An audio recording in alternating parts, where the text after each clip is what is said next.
On this week's Carrier App, we speak with Rivada Networks on its dynamic spectrum market technology and how it fits into its partnership plans with FirstNet.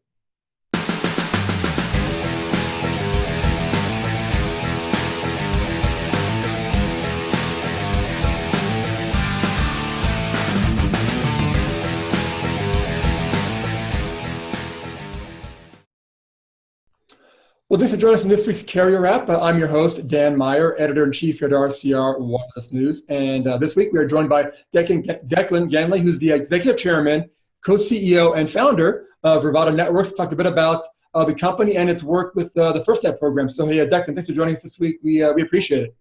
Great to be with you. Perfect. Well, maybe start off with, for those who don't know much about Rivada, maybe a little background on the company, maybe what was behind the formation, maybe current operations, kind of leadership there for everybody. So Rivada was founded 10 years ago. I'd been in the wireless industry in Europe from the in the early 90s. I put together a consortium to bid on the second wireless license in Ireland. That was not a successful bid. I partnered with Comcast in that bid. I went on to found a company called BroadNet, which rolled out fixed wireless LMDS networks in Europe. We rolled out the top 42 cities in Germany, the top 14 in France, all of Spain. Long story short, 10 countries in Europe. Actually, that's where I first met and started to work with my now co-CEO at Rivada Networks, Joe Euteneuer. Joe was the CFO at that time, came in from Comcast at BroadNet. We worked together for a couple of years, became friends, and I invited Joe to join us. Joe finished with Sprint in December, where he was CFO, and I knew that Joe and indeed a whole additional executive team, who we'll be announcing shortly, we went out and hired to add them to the current Rivada management team. So it's a cross-section of multidisciplinary out of the cellular mobile industry, out of the markets industry, from commodities and stock market trading industry, and other disciplines, all brought to bear here in Rivada. So anyway, I founded the company after the lessons learned from 9/11. I did BroadNet. I sold that business. Comcast bought out my interest over a period of time. I did a roll-up of the cable industry in part of Eastern Europe. I did a .com in the last .com bubble, which was in the jewelry e-tailing space, which was a character building lesson for me. That was an expensive lesson. Then I did the cable roll-up, and then 9/11 happened while all of this was going on. And my wife's family business was in World Trade Center 2. It had been founded by her grandfather. Her eldest brother was running that business. And they were below the point of impact when the building was struck, and they all got out. But one of my brother-in-laws was a New York firefighter, and his radio failed him that day. And he lost a lot of guys that he had worked with, really dear friends and family friends that he had worked with for 19 years were lost that day. He miraculously survived. And when I heard his encounter, and he told me what his experience was that day and how his radio failed him in the particular task that he was conducting, I was very angry about it, and it really motivated me to want. It made me angry. Here I was in Europe doing all of this broadband wireless stuff and building out Germany and so on and so forth. My brother-in-law was responding on 9/11 with technology that was a little bit better than what guys had on D-Day. And my kids had better communications technology.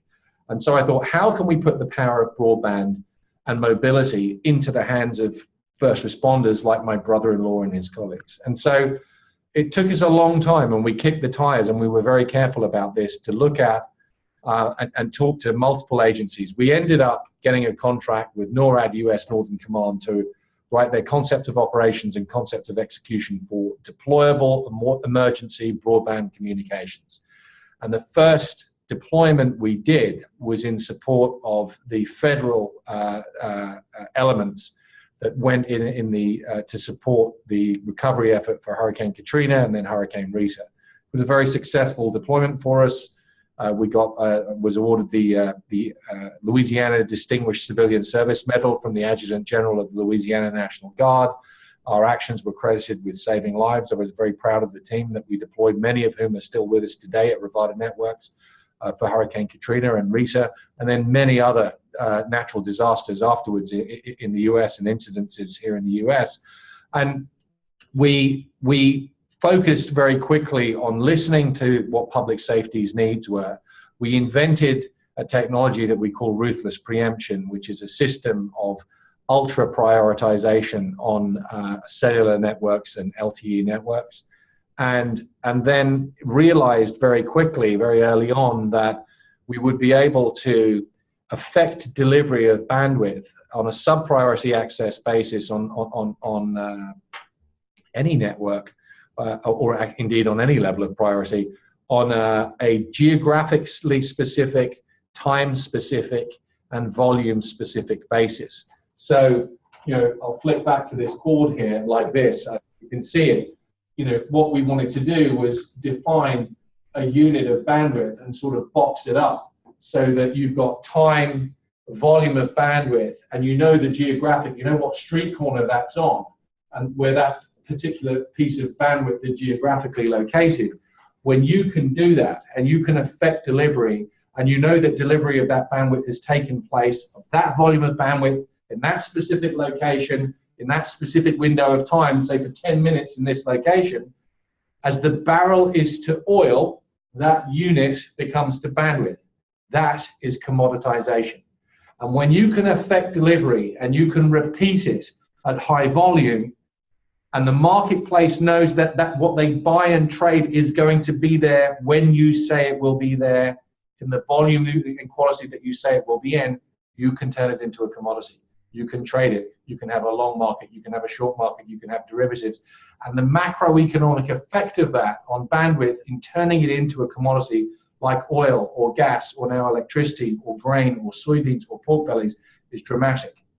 So it allows you to finance networks in ways that we haven't previously seen. Mm-hmm. And it means that the utilization of spectrum, the spectrum that enables that bandwidth to exist, which bandwidth is a combination of spectrum and infrastructure and power that produces the product of bandwidth. That is something that then you can trade as a commodity.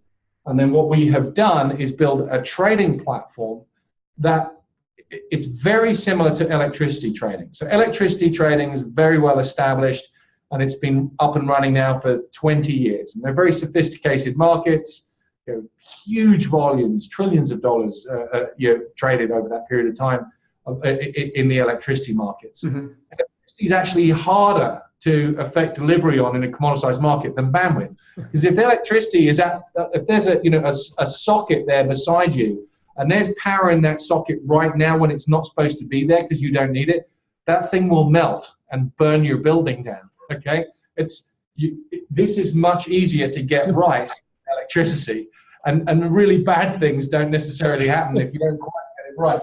So using those electricity type trading platforms with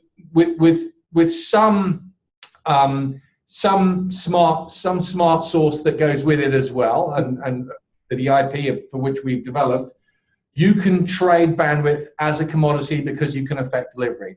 And what we've done is we've partnered with a major exchange, and we haven't announced who that is yet because we want to keep some things from our competitors, to provide the open access wireless market, the bandwidth marketplace, where anybody will be able to buy wholesale bandwidth access. So if a carrier is capacity constrained at 5:15 p.m. Mm-hmm. in Lower Manhattan, and they're just capacity constrained then, maybe at no other time, well, they can buy ahead, and they know, or they can buy in the dynamic market. They could buy a year ahead, 6 months ahead, a month out, a week out, or in real time, 10 minutes ahead. They can buy the commodity of bandwidth in that specific geographic location in the window of time that they want it for, and there's a bid and an offer, and where the bid offer point crosses, that's the price at which the bandwidth will clear. And that is a long and tried and tested and established practice in electricity markets and indeed many other commodity markets. So you have you publish your supply of how much you've got available, and then basically the price works its way to identify for demand, and where that point of supply and demand meet, that's the price that bandwidth will sell at. That's how the electricity markets work. Now here's the interesting thing, one of many interesting things. You can buy a forward of bandwidth, let's say for Lower Manhattan, you could buy it a year out. And if you find you actually don't need all of that bandwidth, and you're within half a day of consuming it, if you don't consume it, that bandwidth gets released into the market anyway. And so it clears. So you get some money for it. Mm-hmm. You get, the market tells you that bandwidth is worth in that location at that time. Now, if you're being a hog and you're buying bandwidth in Lower Manhattan because you don't want anybody else to have it, because you think you can block the market that way, that doesn't work either. Because this is an anti-hoarding provision insofar as that anything you're not consuming gets released. And if you don't consume it, there's a penalty attached to it. And that's how the electricity markets have become so efficient. We're doing the same thing for bandwidth. Now, what does this mean in plain English? It means that if you own radio spectrum, the utilization of that spectrum dramatically increases over a 24-hour period. Bandwidth in the room that you're in right now is not worth the same at 4:15 tomorrow morning as it is right now, because nobody wants to use it at 4:15 in the morning for what we're doing now. Mm-hmm. However, it may have some value to somebody or to something.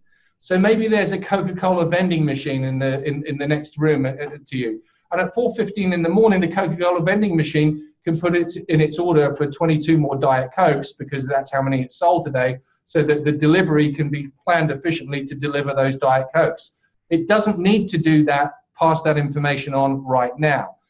The whole Internet of Things, the whole potential of the Internet of Things actually is anchored on a very important principle, and that's going to be price discovery of bandwidth.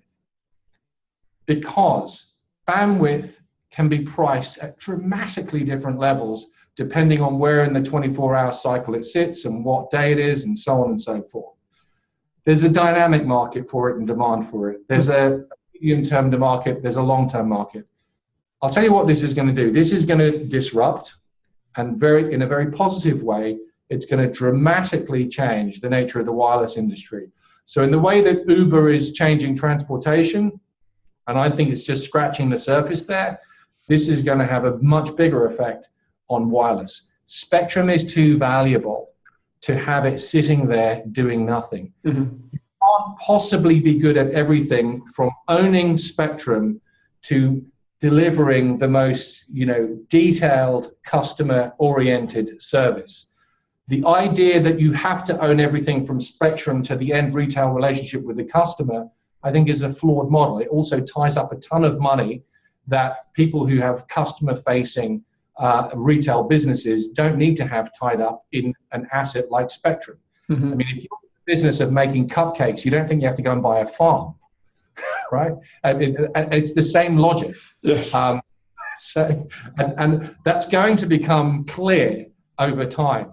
And it's going to become clear to people who have shareholdings and interests in ownership that the best way to monetize spectrum is putting it into the open access marketplace. And by the way, for your viewers, there is a very detailed study that's done on this, and an academic white paper that's authored by the chief economist of Rivada Networks, Professor Peter Crampton of the University of Maryland.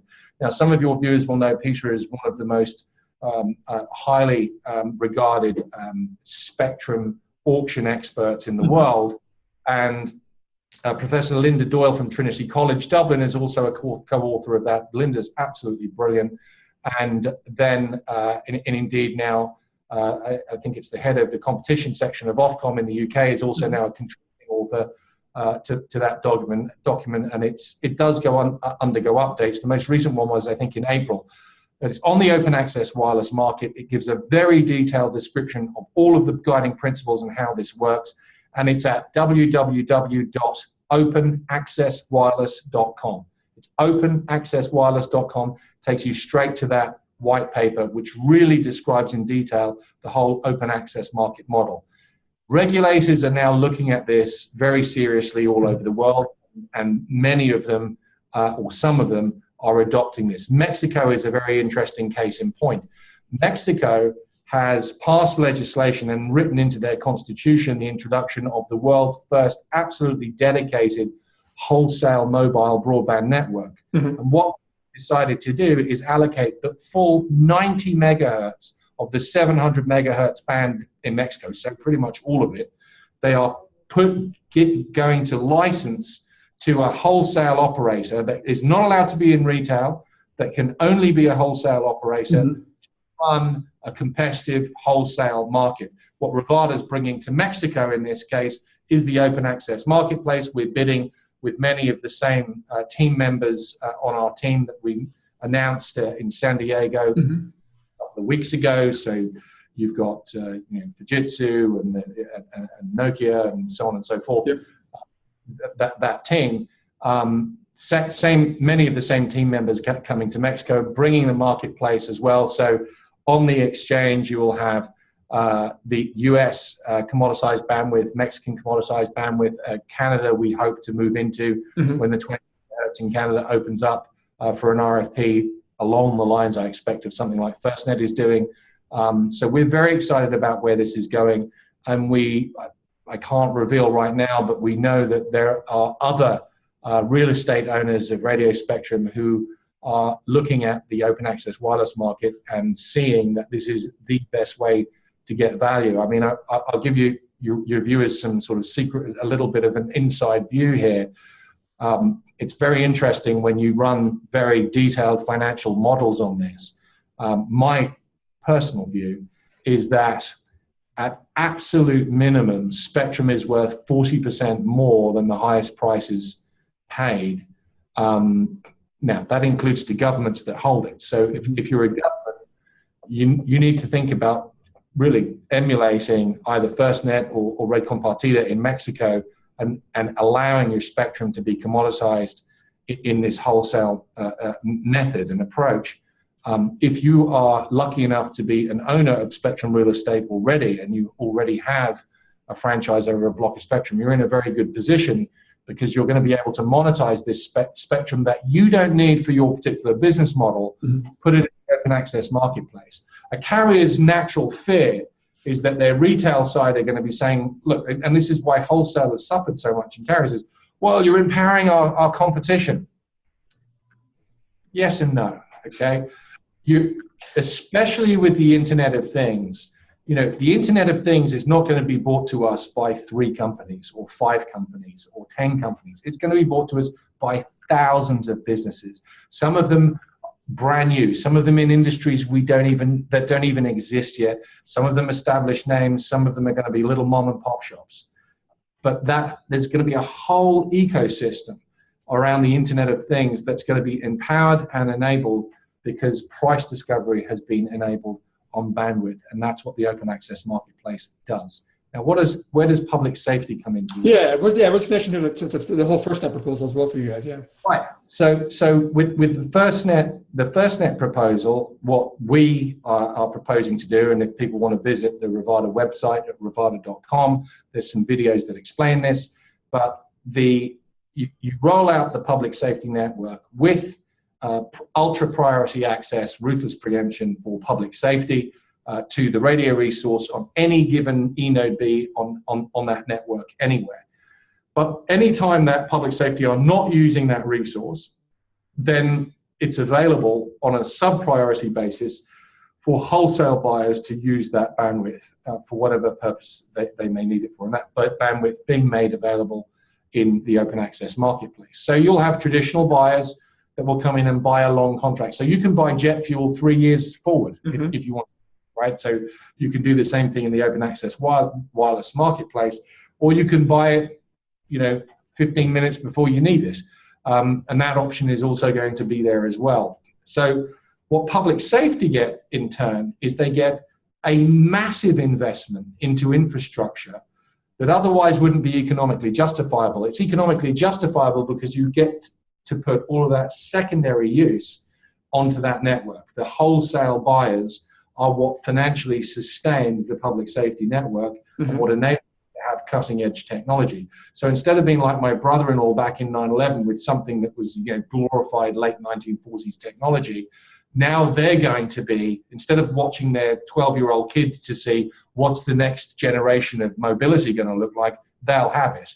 And they'll have it because these networks are enabled, and they're enabled because they've become financially viable, because all of that spare capacity that's sitting there doing nothing is now going to be turned into revenue, and it's going to be doing something useful.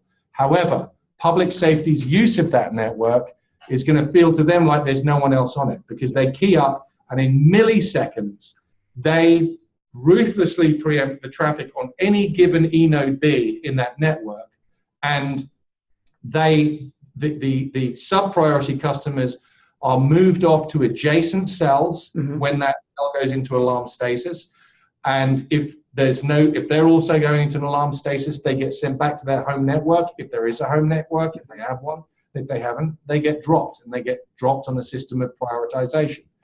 The number of times that that's going to actually happen is very, very few and far between, because if you take the 5 boroughs of New York City, now I'm not going to give you the exact numbers because some people will be watching this that I don't want to give the exact numbers to, but the number of sites and the number of end users that you can enable in this 20 megahertz of the 700 megahertz spectrum FirstNet has is a very large number. It's a lot more. So a day tour of the NYPD is around 4,000 cops, a little bit less. You plus fire, EMS, the numbers don't get an awful lot higher. So you're still way below 10,000 first responders on an average day in New York City. So even if you have a major incident, and even something on the scale of 9/11, it doesn't max out the network everywhere. So over on Staten Island or you're out in far off Brooklyn or wherever, there's still going to be spare capacity on that network, even though the cells in Lower Manhattan are all getting maxed out in a major event. There's always spare capacity on that network. But for the other, 999 days where nothing like that, and God forbid anything ever happens like that again, that spare capacity is sitting there, and it's being monetized and being turned into revenue for public safety through the open access marketplace by making it available to commercial users. You'll be interrupted a lot more times because of, it's raining, or there's been a lightning flash or whatever, or you walked around the wrong corner, or you got into a lift or an elevator, as you say here, than you will because you've been ruthlessly preempted by public safety. I mean, so does this model here then, does it basically bypass the need for an anchor carrier to help build out this network? I mean, it sounds like if you can work with vendors themselves directly and tap into the spectrum, it sounds like you don't need a carrier necessarily, even though there's been a lot of talk about carriers being interested in the FirstNet spectrum. How does this play, I guess, in terms of carrier support? Look, AT&T, everyone knows their bid, right? So although I don't think they've officially admitted it yet. It's I understand the competition's stiff, and maybe they want to stay low key on this. The AT&T can't possibly utilize this spectrum in a way that extracts value from it and monetizes it as well as an open access marketplace. In some specific locations at specific times, yes, I'm sure they have got good uses for that. And they I'm sure have an Internet of Things play and everything else. But AT&T will want that for themselves. AT&T are not going to want that spectrum to be used by Sprint or Verizon or T-Mobile or Vodafone or anybody else. Okay, I mean, certainly not on terms set by those other players in an open access market. So their motivation commercially is different. I'm not casting aspersions on it, but it's different to ours. Yeah. So is a carrier necessary? Well, a carrier is necessary for this in the FirstNet RFP. There was and is a requirement for an MVNO, though before you build out any of the FirstNet spectrum, the band 14 spectrum, for an MVNO footprint across the country, so that first responders, quite rightly, could have a good, powerful MVNO service. And we addressed that need. I'm not going to say how, but we've addressed it and addressed it very effectively. Do I think that carriers will end up accessing and using this capacity anyway? Definitely. And even if they tell you they won't, they will. Because as one of them put it, I won't throw the guy under the bus, but as someone in the carriers, he said, and maybe he'll watch this, but it's all right, I'm not going to say your name. He said, well, he said, we wish you didn't exist. We wish you would go away. But if you win this, of course we're going to buy capacity on the network. We need it. Sure. So they're not going to be putting that in any TV commercials anytime soon. But yes, they'll buy capacity in the network because it makes sense. And you know what also makes sense? Eventually, carriers will start to commoditize their own radio spectrum. Mm-hmm. Don't be surprised if you don't see some radio spectrum owners putting their radio spectrum into the open access wireless market because it makes sense. That way, even if you can't have the optimal use of your bandwidth at 4:15 a.m. in wherever, mm-hmm. There may be a business that does, and that will pay you money for that through the open access wireless market. You're better off. Bandwidth is the most perishable of all commodities once you commoditize it, because that bandwidth that I was talking about, it's disappeared now. But our box of bandwidth here, that has value in a futures market. But the moment that the minute has passed that you're making it available, it's not worth half of its value. Yeah. There's nothing it's not copper. Yeah. Okay? The value has gone. So if you're not making money out of the spectrum that's in that room right now, you've lost that opportunity forever. You can never monetize it again. You're better off getting something for it than nothing. And that realization, or what we used to call common sense, mm-hmm. is something that the open access market empowers. Sorry, gotcha. Maybe I'm being... And this trading part of it, just to clarify for myself, it is actually of spectrum resources, not necessarily of deployed network resources. Oh no, it's bandwidth. It's deployed. Yeah. Oh, got it. Okay. Not raw spectrum. Yeah. So we don't expect anybody to show up with their own tower and electricity. Yeah. No, we do all that. Yeah. Got it. Okay. And then I guess maybe looking at the financial part of this as well. I mean, obviously, there's money set aside for FirstNet for deployment. Whether that's enough money for a nationwide network, that's been up for debate at this point, I guess. Still, I guess what's Rivada's view on the financial part of what FirstNet is trying to do? Is there enough money available to make this happen? Is this going to be a situation where money's going to be leaked down the road? What's that part look like? FirstNet have they put out a really excellent RFP. One of our RFP experts who sat on the other side of the table as well and has run very big federal RFP responses, he called it, he said this is the best federal RFP that he had ever seen in his career. So it's very, very well written and it's well thought out. And they have been very prudent in the way that they have incentivized responders to be creative. And that's what they called for. They called for innovation, they called for creativity, for new models, etc. So what FirstNet have done is they have asymmetrically leveraged that $6.5 billion mm-hmm. in a very smart way, adding to it the inherent value of that spectrum, that 20 megahertz of the 700 spectrum, to ensure that, and I'm sure from anybody that responded, that what they're going to get is a nationwide network that can do everything that FirstNet needed to do, including monetize that bandwidth. And your question to me is that money that they put there enough to get the job done? On its own, no, but what it enables you to do asymmetrically from a financing standpoint is finance a nationwide network. So does it get the job done? Absolutely. It should be a showcase for very efficient use of taxpayers' money, because they're going to get something worth an awful lot more than what they spent to get it. Got it. Okay. And obviously, too, I know you've already announced some vendor partners as well. I think in the past couple of weeks, it does seem like the vendor community, it sounds like they're on board for this as well. I know in the past, there's been a lot of talk about previous carriers or wholesale networks that were announced that had some vendor partners involved that didn't get off the ground for various reasons. But it seems like obviously they're involved in this. It seems like there's a lot of good support, it seems, for this initiative from you guys. Well, in the US and in Mexico, so right across North America, when we do this rollout with all of those partners, and it is everybody's intention, and it's the design, this is going to be the most advanced, most capable wireless network in America. And it happens to be in the US, a first responder network, which is, and great credit to them. It's the last unfulfilled requirement of the 9/11 Commission report. And it's taken a long time to get this thing there. And it's incumbent on all of us to do to get the job done. Admiral Jim Loy is on my board, and General Dick Myers is on our board as well.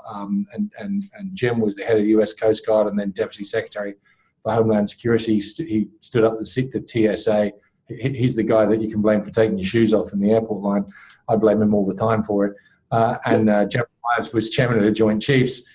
But those guys will always tell you, and at every board meeting, nobility of purpose is the core driver for Rivada Networks, getting this job done. Chris Moore, who was chairman of the Public Safety Alliance, now works as a senior VP at Rivada. Chris is basically like public safety's, he's their guy in Rivada Networks. He's when he says he still means public safety. And he's a wonderful guy, but the leadership at Rivada Networks is oriented to get this job done. We recently added Governor Jeb Bush and Governor Martin O'Malley to the board to further enhance our interaction with states, whatever their politics. State adoption of the FirstNet network is going to be very important, and we believe that the Rivada approach is very compelling for states and state adoption of the FirstNet solution. So the team that we've put together can get the job done. We can execute, get this network turned on, and get this thing monetized for public safety. And then in Mexico, that doesn't come with the same public safety sort of core driver as its raison d'etre, but in Mexico, the core driver is introducing competition, lowering barriers to entry, to access to bandwidth, and giving the Mexican economy the shot in the arm that it needs for it to be competitive in the broadband space. Mexico has one of the highest prices of access to bandwidth at the moment anywhere in the Americas. That's going to change dramatically with the introduction of Red Compartida in Mexico. And we are quite confident that this model of open access wireless, and indeed with open access wireless with ruthless preemption for public safety in those countries that want to do that, that it makes a huge amount of sense, and that it's going to be adopted globally. We're talking to lots of regulators, and this thing is really, it's gathered, it has a lot of momentum behind it now. Interesting. Yeah, and again, it sounds like a very interesting way of doing this. Again, a new way to think about spectrum and capacity out on the market. And obviously anything that can propel what has been nearly 15 years now of this back and forth with FirstNet, public safety network, it's been ridiculous. I mean, covering this for the past 15 years, it has been, it seems like an ongoing drama that for no reason at all, that should have been solved, obviously, 14 years ago, whatever it was. I mean, it's been dragging on. So yeah, anything that can kind of get that to some sort of conclusion, it's a great way to go. It's going to get done. FirstNet and the states are going to get this done. And the technology's there, the solution's there, the will is there by everybody involved in this. And this mission is going to get accomplished. And, the next time somebody in my brother-in-law's job, God forbid, ever has to respond to an incident like that, they're going to be better prepared to respond. Yeah, definitely. Well, again, it sounds very interesting. Obviously, it sounds like also we're going to hear a lot more from you guys over the next couple of weeks and months. I know FirstNet's going to have some decisions coming up as well. So I'm guessing as we kind of move towards those deadlines, we'll hear some more from you guys. But Declan, we definitely appreciate the great insight on this. Obviously, you guys have a lot going on there, and we definitely appreciate taking the time to kind of explain it to our viewers as well. So thanks so much for the time today. Well, thanks for watching this week's show, and make sure to check us out again next week when we are scheduled to speak with Global Wireless Solutions on challenges in testing network performance.